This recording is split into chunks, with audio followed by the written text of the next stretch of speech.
निसर्गाने आज आपल्याला उसंत दिली असं मी त्या ठिकाणी मानतोय। मागचे 3-4 महिने पावसाने असताना पूर्णपणे झोडपून काढले अशी असणारी परिस्थिती आहे।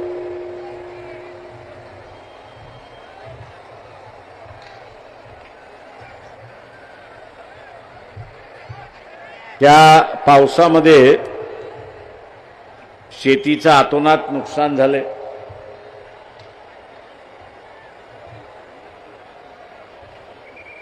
शेतकरी अनेक ठिकाणचा असताना विचारतोय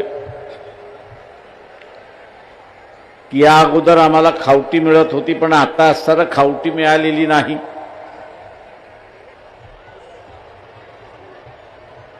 जे नुकसान झालंय त्या नुकसानाच्या संदर्भात सरकार पुढे मागे निर्णय घेईल आणि त्यावेळेस आम्हाला असताना नुकसान भरपाई मिळेल।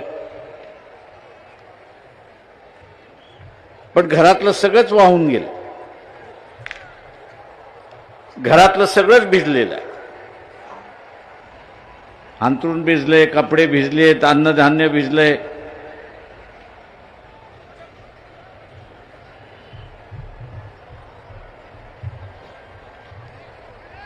आणि जगण्याचे प्रश्न उपस्थित राहिले। दुर्दैवाने मी असं म्हणेन की मतदार आमचं कधी ऐकतच नाही। शेतकऱ्यांचा मतदार आहे तो तर ऐकतच नाही। भारतीय जनता पक्ष, RSS यांच्या विचारसरणीमध्ये मदत हा शब्दच नाही।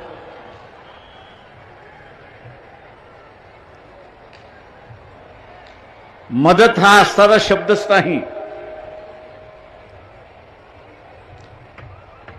तेव्हा ज्या ज्या शेतकऱ्यांनी आणि शहरामध्ये गुडघाभर ज्याच्या घरामध्ये पाणी गेलं होतं, अशाने तरी आता जागृत राहिलं पाहिजे। आता तरी त्यांनी धडा शिकला पाहिजे की पाणी ओसरलं पण शासनाकडून मदत आली नाही।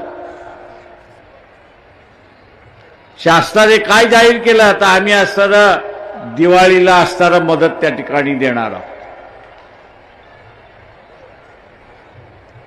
ती दिवाळीला सुद्धा मदत येणार नाही याची असणारी खात्री मी आपल्याला त्या ठिकाणी देतो। काका इथे शेतकऱ्याला मदत करणं, गरीबाला मदत करणं, वंचिताला मदत करणं हा भारतीय जनता पक्ष, RSSचा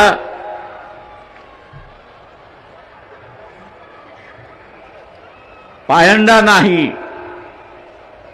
त्यांचं म्हणणं आहे प्रत्येकाने आपापलं जगावं। मदत कशासाठी पाहिजे? ज्यांनी मतदान दिलं त्यांना मी असताना विचारतोय की आपण काय करणार आहात? हातावरती हात देऊन बसणार आहात की यांना सत्तेवरनं येत्या कालावधीमध्ये तुम्ही खाली खेचणार आहात का? हा सगळ्यात महत्त्वाचा प्रश्न।